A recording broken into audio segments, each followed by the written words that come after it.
Bonjour, je vais commencer une playlist sur ce qu'on appelle la méditation zen. Alors on va mettre des guillemets.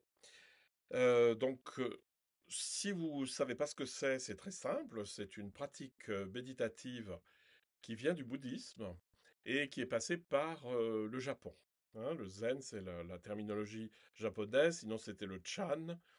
Avant, ça a encore traversé, puis finalement, ça vient quand même d'Inde avec le Bouddha, plus ou moins.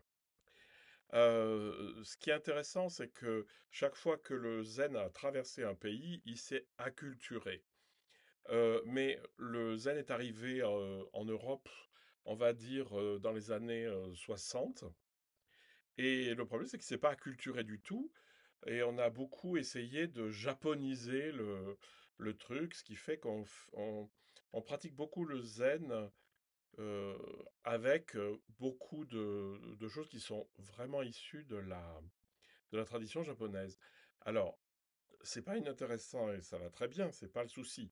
Mais ce qui m'intéresse, c'est de pas confondre le folklore, la manière de plier sa serviette au-dessus de son bol, pendant qu'on mange. Et puis ce qui est beaucoup plus essentiel, ce que nous transmet le zen de manière extraordinaire, c'est la méditation, comme un art, comme l'art de s'asseoir bien aligné et la conscience ouverte. C'est ce que je vais essayer de vous décrire dans les vidéos suivantes. D'ailleurs, dans les années 60, Deshimaru, qui a introduit le zen en France, disait bien, il faut que vous acculturiez le zen. Ne faites pas des japonaiseries. Ben, voilà. Il y a évidemment beaucoup de gens qui font du zen sans faire des japonaiseries, on est bien d'accord. Mais moi, ce que je vais vous transmettre ou vais essayer de vous partager, j'ai envie de l'appeler le zen doux. C'est-à-dire pas basé sur une pratique rigide, où on a mal, où ça fait mal partout.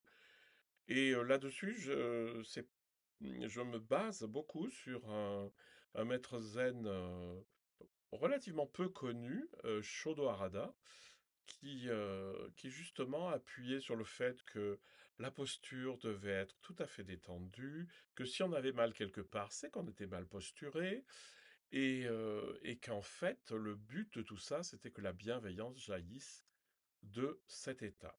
Donc voilà, c'est ce que je vais essayer de vous transmettre dans les petites vidéos qui suivront.